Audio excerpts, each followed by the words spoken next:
Hello, welcome back. So I'm in another vehicle and I randomly see a blanket. So there you go. Oh, it's still bright, but that's okay. I can survive. It is Monday evening. I am out again and I wanted to talk to you about hobbies on the go. Hobbies on the go. Hobbies on the go. Could we make like a song called Hobbies on the Go? And that blanket thing's gonna drive me nuts. So now I gotta get out of the van, drag the blanket down.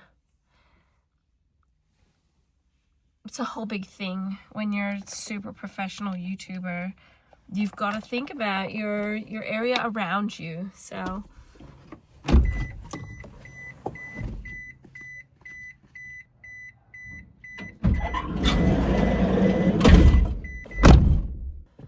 just me setting the scene. Setting the scene. Is my door still open? What? No, it turned off. Okay. All right. Hello. Welcome back. If this is you're back again, you know who I am. If you're new here, hi. My name is Katherine and I am me. So this is me, but I also have 11 children. So is that like my disclaimer for if I'm like strangely weird or weirdly strange? I don't know, but I'm out for the evening as my children are at an activity and it's too far away from my house for me to go home again before the activity's over. So I just hang out in the car park being fully lit and awesome. And I wanted to talk to you about hobbies on the go. So I do have my jumper in case I get cold. I have my basket, right? So this is like become my new handbag. I got it recently-ish at an op shop.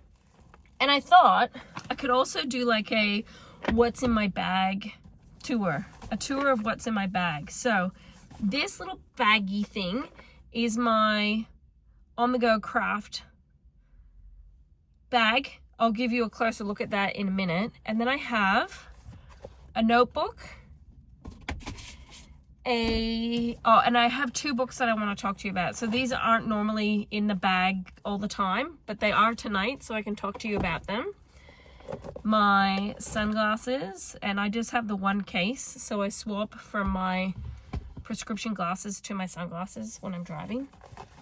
I have my neck lamp thing that I got from Amazon. I don't know if I'm fancy, I can link it below, but this is very useful. I read many reviews before I purchased one. It's really cool and I use it primarily to craft with, or like if I'm out and the sun, which is going down now, it eventually goes down, right? So then it's dark and I don't want to have my interior light on, especially if I'm doing crafting. So it's portable. It's great. It's also good for if my husband is using the projector instead of the TV. So brought that with me. Lastly, I have this little pencil case thing. And in this I have, well, this is like all the time, right? So of course I have a Savers discount voucher.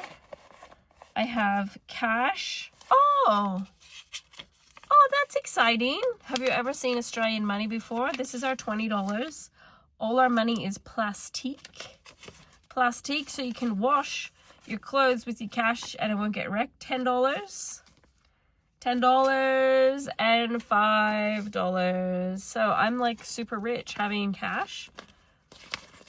And is your cash like this? They're all different sizes. So see, the 5's the smallest, and then the 10, and then the 20. So there you go. Hair ties. And because I have small children and boys, I have Band-Aid. I have a little like notebook thing. I have a tape measure for when I go thrifting.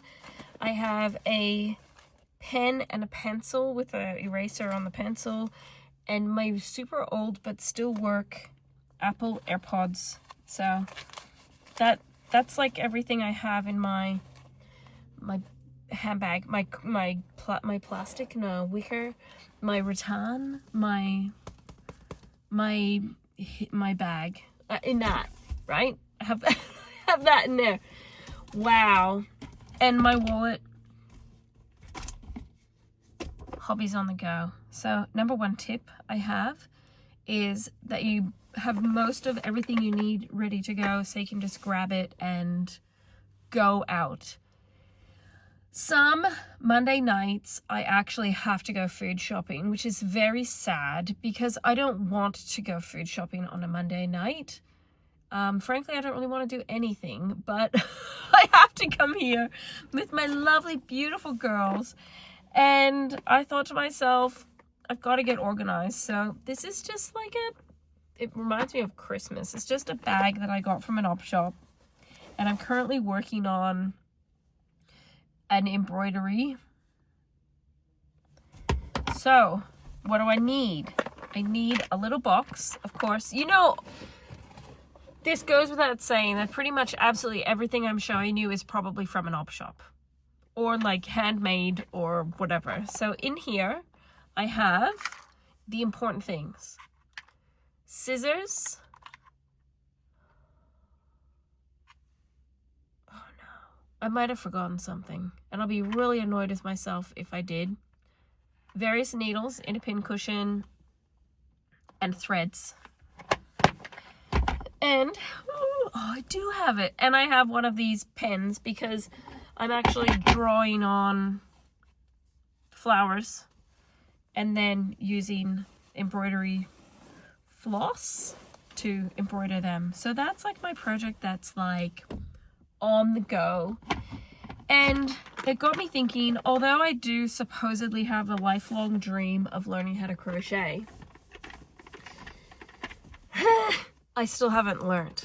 But crochet would be another really good portable thing because you would need, depending on where you are in your project, you need your wool or your yarn, your crochet hook, and then I think it's like a darning needle if you're weaving in ends, or you use your hook, and maybe scissors in like a project bag. So it's the same kind of concept as what I just showed you. And it's funny because I'm busy with the kids sort of, you know, every day. Sometimes when I go out, there is a part of me that just wants to go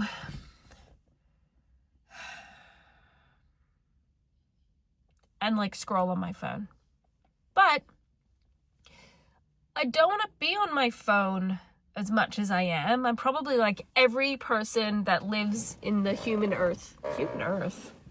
the world, who is like, I'm on my phone too much. I shouldn't be on my phone. It's bad. You've got to replace that with doing something, especially if you're using your hands. Using your hands will most likely stop you from eating food. So that's good for the diet. And then you won't be like just scrolling on your phone. I can sit here, I can craft, I can listen to a podcast, or I can enjoy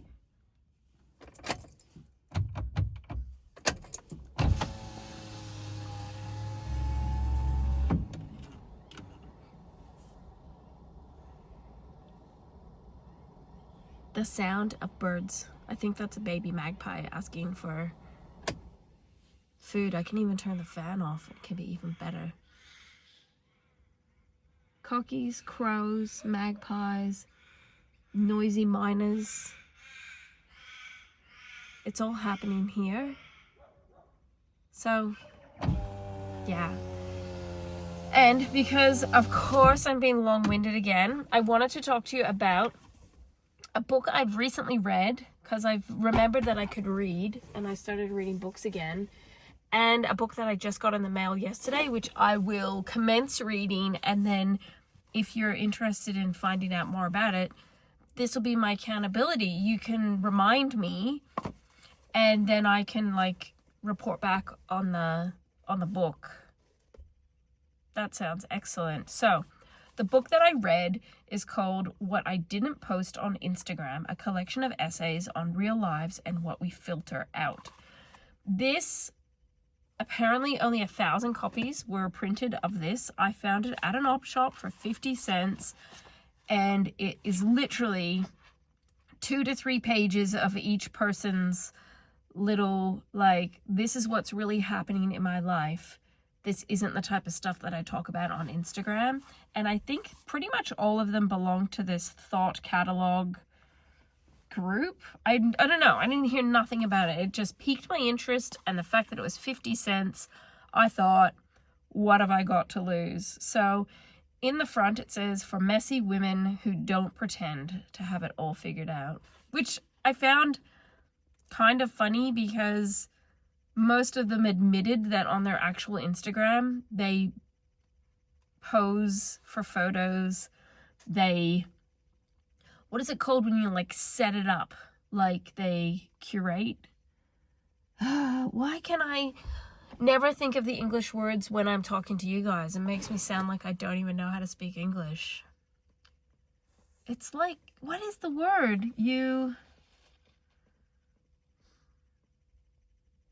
It's not plan. Stage? I don't know the word, but yeah, they're all admitting that they're not entirely transparent on social media. So, I don't know. I thought it was quite interesting, and sort of, I knew, of course I know people have these different problems, like drinking too much, or sleeping around, or, you know, having boring lives and being in bed by early hours like me or whatever. But I honestly have never felt the need to present something that I'm not. I'm just myself. And yes, probably people with personalities like mine have had people misunderstand them over the course of their life. But that's okay. I guess it's okay. It's okay.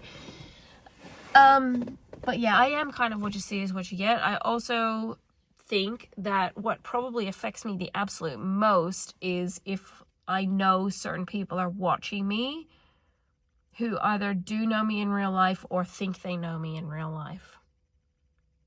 Do you ever get that? Where it's sort of a bit too much in your head, and then at the end of the day, you've just got to be yourself and not worry about those other people. And which is why my preference is definitely people watching me who don't know me. Definitely the preference. But anyhow, so I finished that book. I will probably re-donate it. I've just held on to it so I could talk to you guys about it. 50 cents. I might put it on my Buy Nothing group. It's interesting to me. I care way more about people's personal lives than like what kind of job they have, or like than their clothes. Like superficial things, I care way more about a person's heart and their hopes and their dreams and their victories and their losses and who they really are as a person. So that's probably like the nosy side of me that wants to like know about people's lives. So yeah, it's a pretty good book. Now I'm going to talk about this book that I just got. I bought it on Amazon because it was like $6 if I bought it on Amazon. It was like $15 if I bought it on my Kindle. So I decided to get the real book. It is called Be Brave in the Scared. My brain always wants to read it as Be Brave in the Sacred. It's the Scared. Mary E. Lenaberg wrote the book. It's how I learned to trust God during the most difficult time.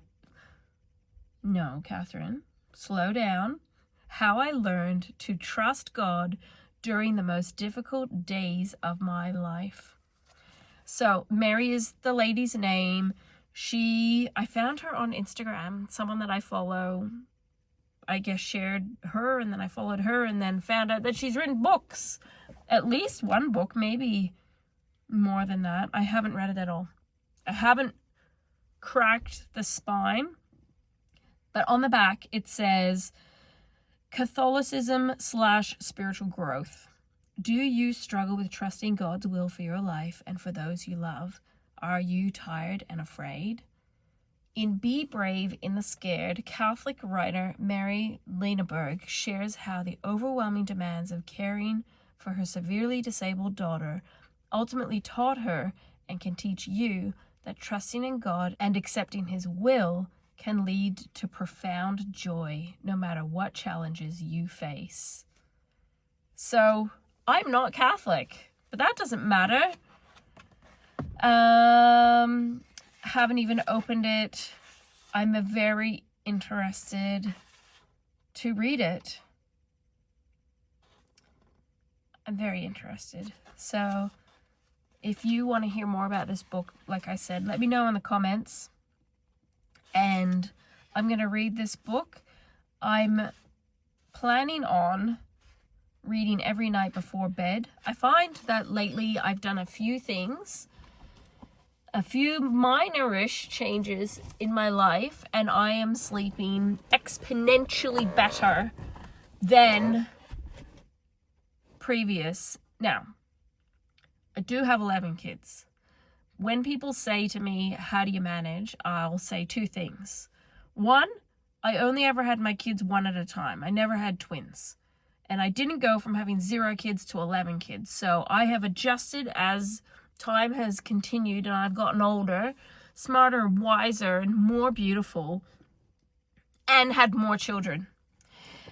And the second disclaimer is that all of my children have slept through the night really young. I think if I had poor sleepers, I would not have 11 kids. So I'm pretty good at sleeping. But I became worse at sleeping well. And I wasn't even realizing that how many times my sleep would get disturbed. So I'd be like dragged out of deep sleep, and then it would be very difficult to drag myself out of bed in the mornings. So one of the changes I've made is reading before bed, and I will just read until I feel tired.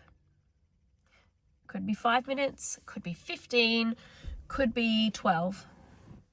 It's normally not long, and I do read relatively quickly, so that helps as well. If I read too long for like millions of years, I find that I start forgetting the first stuff that I read, and then I'm like, what did I even read before?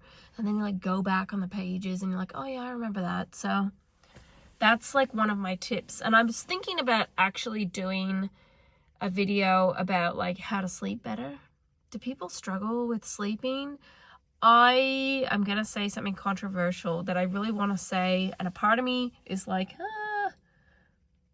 So, I'm saying this with love, peace and love, and a warm Christian hug and embrace. Me personally, so my personal opinion, I don't buy into that. Just accept that when you're a certain vintage, that you're just not going to sleep well. Or just you wait until you go through menopause and then it's all out the window. Because I'm one of those people that if I do start having like not good menopausal symptoms, that I would probably do something very significant about it to make it better. That's just my hot take about it all. I am not a tiny spring chicken anymore, and I've done some things and I'm sleeping better. So that's another thing you can tell me in the comments. If you want to know the types of things that I do to have good sleep, then you can ask me, and then I can do a video about it and tell you, because I don't want to keep doing lots of videos that people don't give a rat's about. And I don't even know, guys, because sometimes I'll put a video up and then it'll say like -10 views for 12 hours, and I think that's a load of rubbish and everybody hates it. And then a couple days later it might have a few hundred views, but I don't even know how long people watch the videos for or anything like that. But I want to, I want to basically do the videos that people will like to watch, and I want to do videos to encourage people. Are you encouraged? I hope so. So now that the sun is like gone down quite low, I'm gonna go. I'm gonna start crafting because I do hope to finish this in time to gift to the person at the right time.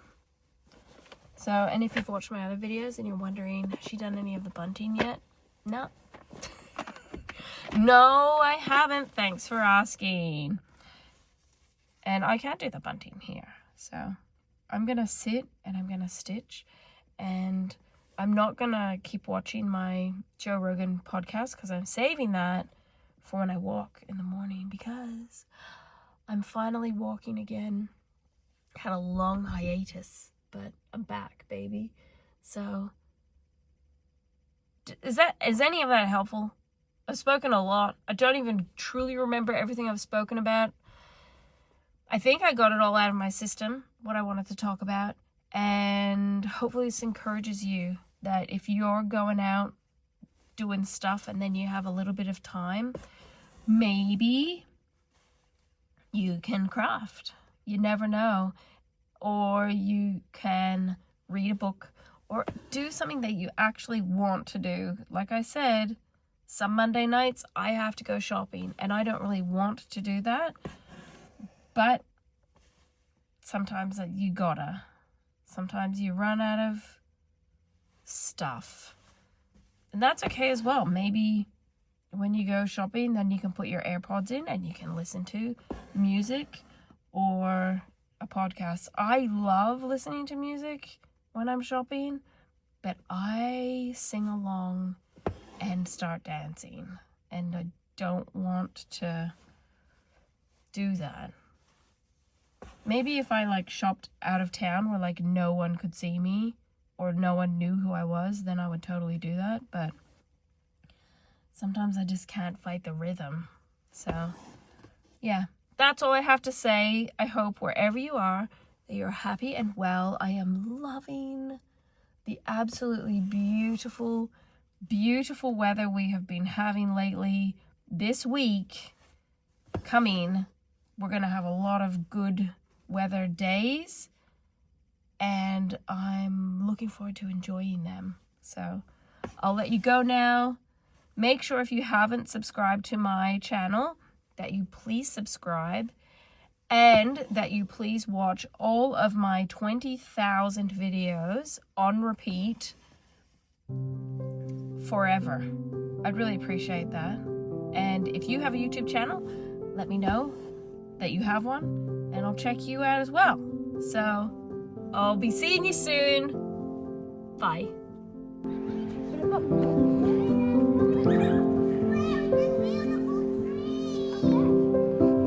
My knee. I really want to walk down there, but I don't want to roll my everything, destroy my body.